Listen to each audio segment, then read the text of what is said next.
Halo, Assalamualaikum warahmatullahi wabarakatuh. Jumpa lagi dengan saya, Freddy Sudaryanto, di channel YouTube-nya Freddy Sudaryanto Spot, masih seputar kasus Jalan Cagak, Subang. Seperti biasa, saya ucapkan banyak terima kasih kepada rekan sahabat yang sudah subscribe, menonton, dan komentar di channel YouTube saya. Tentunya ini kebaikan-kebaikan rekan-rekan sekalian.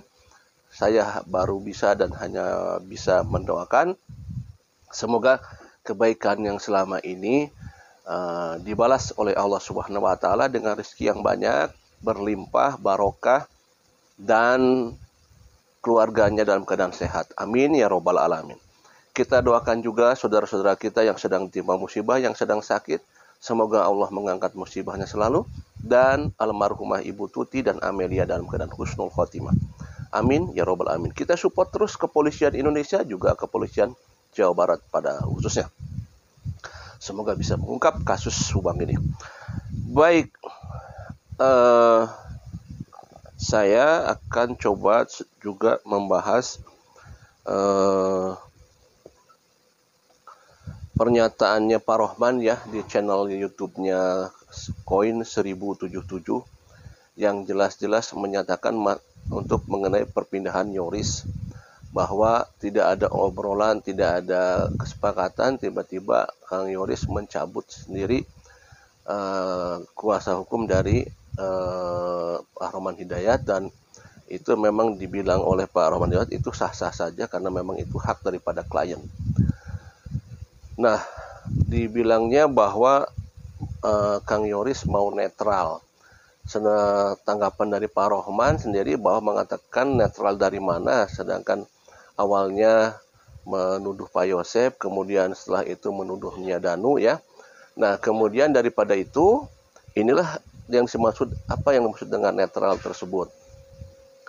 Nah, kita kembali lagi ke awal sebelumnya, bahwa Yoris itu waktu gabung dengan Pak Ates Lofom, Pak Ahmad Topan Sudirjo, dulu mencurigai Pak Yosep, ya. Itu yang disampaikan oleh Pak Rohman Hidayat. Dulu mencurigai Pak Yosep, kemudian setelah itu ternyata ada salah penilaian dari Kang Yoris mengenai Pak Yosep, pindah kepada Pak Rohman Hidayat. Setelah dari Pak Rohman Hidayat, kemudian keluar dari Pak Rohman Hidayat dengan alasan netral. Dulu waktu pada saat di Pak Rohman Hidayat, Yoris sempat mencurigai Danu. Ya, jadi pada saat dari atas Lopom mencurigai Pak Yosep, pada saat gabung dengan Pak Yosep mencurigai Danu. Kemudian sekarang keluar dari Pak Rohman Hidayat. Pertanyaannya adalah, dulu mencurigai Pak Yosep, setelah pindah mencurigai Danu, sekarang keluar lagi mencurigai siapa sekarang Yoris? Nah, pertanyaannya kan berkaitan ya. Satu awal mencurigai Pak Yosep, satu kemudian selanjutnya sering berjalannya waktu mencurigai Danu, kemudian sekarang keluar dan akan netral, tidak akan ke kubunya Danu dan tidak akan ke kubunya Pak Yosep, ada di tengah-tengah. Pertanyaannya sekarang mencurigai siapa Yoris? Nah, artinya kalau kita lihat daripada daripada apa yang dilakukan oleh Yoris, ya, apa yang dilakukan oleh Yoris itu berarti Yoris melakukan suatu pemikiran, ya. Secara logika, sekarang kita amati, berarti Yoris mengadakan pemikiran. Berarti dia memikirkan sesuatu hal tentang siapakah pelaku daripada kasus ini. Betul. Karena awalnya sempat mencurigai, tadi bilangnya mencurigai ke Pak Yosep, kemudian setelah gabung kemudian mencurigai Danu. Berarti pada saat di ATS Lofom gabung itu berarti Yoris berpikir, ya, kemudian menganalisa, karena dia memang orang dekat, jelasnya orang sangat dekat dengan almarhum, menganalisa, menyelidiki dan lain sebagainya, mendapatkan informasi dari pihak dari pihak manapun, ya, baik dari kepolisian, baik dari media, menganalisalah Yoris sehingga sempat mencurigai ayahnya sendiri, Pak Yosep, ya. Karena itu pun sempat ada di media rame kan ya, sempat di Aiman juga sama. Kemudian setelah pindah ke sini ternyata Yoris tadi berpikir bahwa ada salah pemikiran sehingga bergabunglah dengan ayahnya Pak Yosep.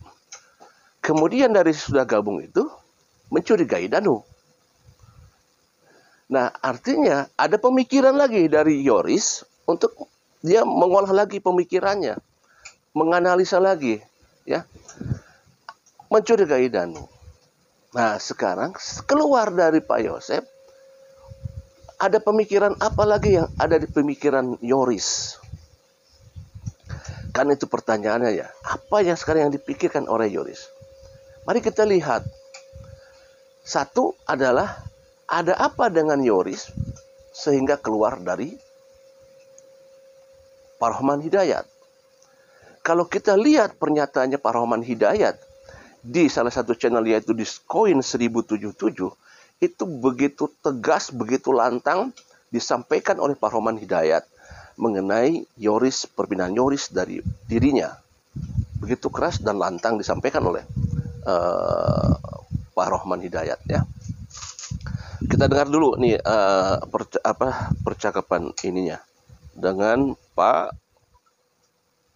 Rohman. Pak Rohman, bagaimana tanggapan Bapak tentang Yoris awal curiga pada Pak Yosep, tidak mau dalam satu PH, lalu bergabung dalam satu PH, sekarang mencabut kuasa, ingin bersikap netral dan tidak mau punya PH, Bapak? Saya pikir begini ya, masalah pendamping atau penasihat hukum itu masalah yang personal, ya kan? Siap. Masalah personal dan saya pun tidak bisa memaksakan. Pada ketika di awal saya mendampingi Pak Yosep, pertama kali pun kami sudah bersiap mendampingi Pak Yoris, anaknya. Sudah kita persiapkan dokumennya. Kemudian tanggal 24 Desember kemarin dia datang ke saya, ingin pakai saya menjadi pengacara. Saya pun silahkan. Saya persilahkan waktu itu. Dan kita sempat berdiskusi bareng, ketemu beberapa kali, ketemu teman-teman media. Dan tiba-tiba dia mencabut pun buat saya nggak ada masalah. Kenapa? Karena saya pikir ketika BAP awal pun tidak didampingi oleh saya. Oke. Terakhir tidak ada yang berubah.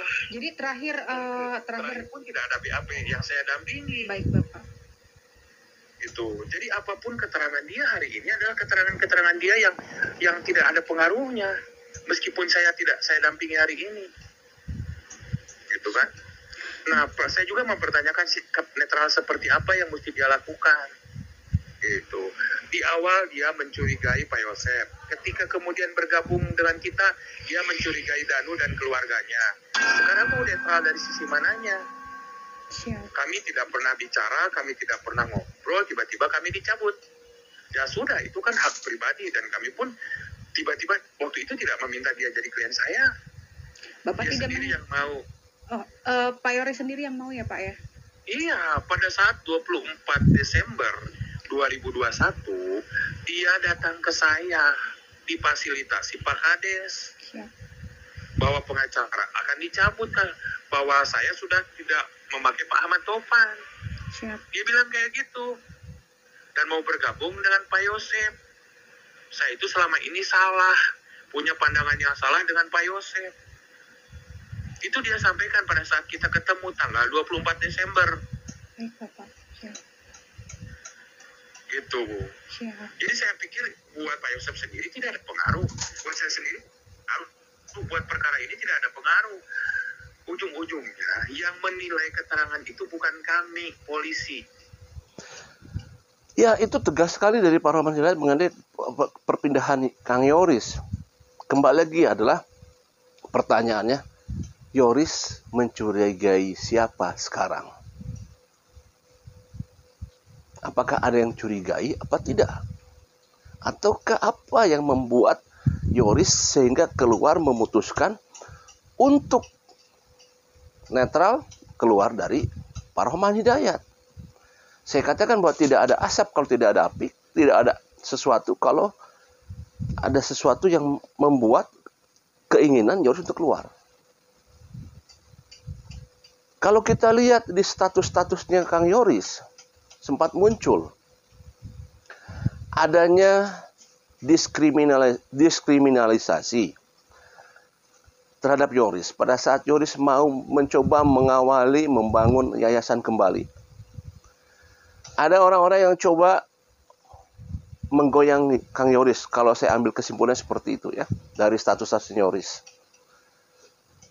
Nah, sekali lagi, apakah ini ada hubungannya atau ada kaitannya apa yang dirasakan oleh Yoris, apa yang disampaikan dalam statusnya, sehingga dia keluar dari PH ini? Apakah ini ada keterkaitan? Apakah ada sebabnya dari sini? Tidak tahu kita, karena hanya Yoris yang tahu. Karena Yoris sendiri bilang bahwa dia tidak menyampaikan di media apa sebab yang paling utama. Cuma satu yang disampaikannya, saya pengen sendiri, saya pengen netral. Cuma itu yang disampaikan. Tidak ada lagi penyebab lain, ya. Kalau dulu waktu dari Pak Ates Lopom sempat disampaikan sebabnya, ya. Kemudian, nah sekarang tidak disampaikan apa penyebabnya nih, ya. Jadi, tapi kita lihat dari status yang tadi yang disampaikan oleh Kang Yoris, apakah memang ada hubungannya dengan itu? Tentu hanya Kang Yoris yang tahu, dan ini misteri Kang Yoris sendiri nih. Misteri Kang Yoris sendiri. Ada apa nih membuat Kang Yoris keluar dari PH, kemudian mengeluarkan status, sampai malah sempat ada di statusnya itu adalah kata-kata dalang, walaupun itu tidak berkaitan dengan kasus, kan yang gitu ya, di statusnya itu ya. Ada dalam kurung dalang, tapi tidak berkaitan dengan kasus. Ya, tidak tahu juga itu dalang apa yang dimaksud ya. Kita tidak tahu, hanya Kang Yoris yang tahu.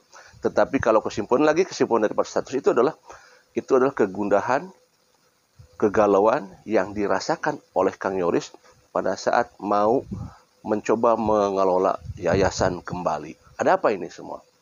Apalagi adanya statement-statement dari saksi-saksi yang lain, seperti yang disampaikan oleh salah satunya Mr. X yang diwawancari oleh channel Koin 1077 juga ya, sama.